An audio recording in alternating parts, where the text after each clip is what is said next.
نظر دا دی چې د افغان کډوالو مسله یو انساني ده، بشري ده، او داسې مسلې چې وي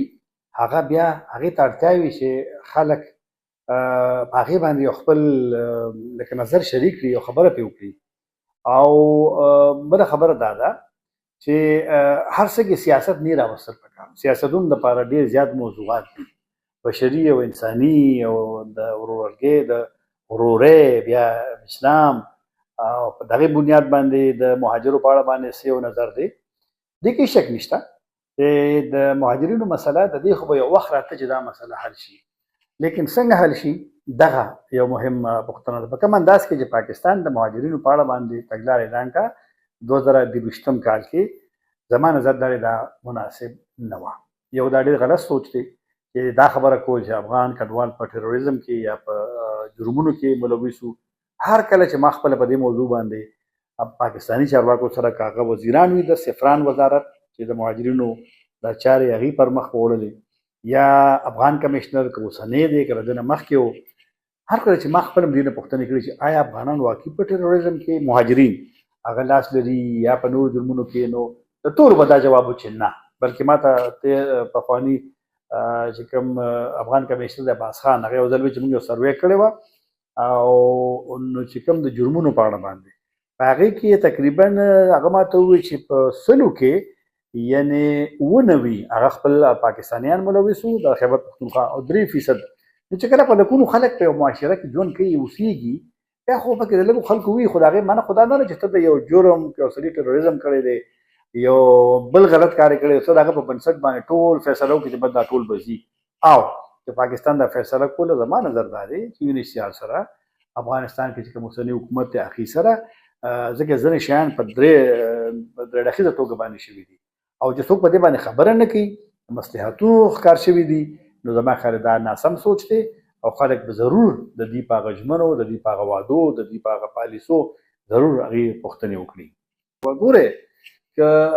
ما تاسو ته وویل یو خو سیاسي، ما تاسو ته وویل هغه هم یو عمومي غوندې خبره وه چې یو نظر پکار و، یو خبره پکار وه. او خو زه د بله خبره چې تاسو د مذهبي ګوندونو کړې ده، زما خیال د هغوی ذمهواري بیا زیاته جوړېږي. لکه مهاجر لفظ یا انصار، دا شیان دا خو دا خبره په اسلام کې د مهاجرینو یو خپل ارزښت او اهمیت دی، او د انصارو دا خو په دین او په اسلام کې د دې ډېر زیات مثالونه دي. نو باید چې ګوره په دې مسلو باندې ځکه یو خپل نظر ورکول پکار وي. د پاکستان او د افغانستان د ولسونو ترمنځ چې کوم یو تعلق دی، حکومتونه به خپل کارونه کوي، دا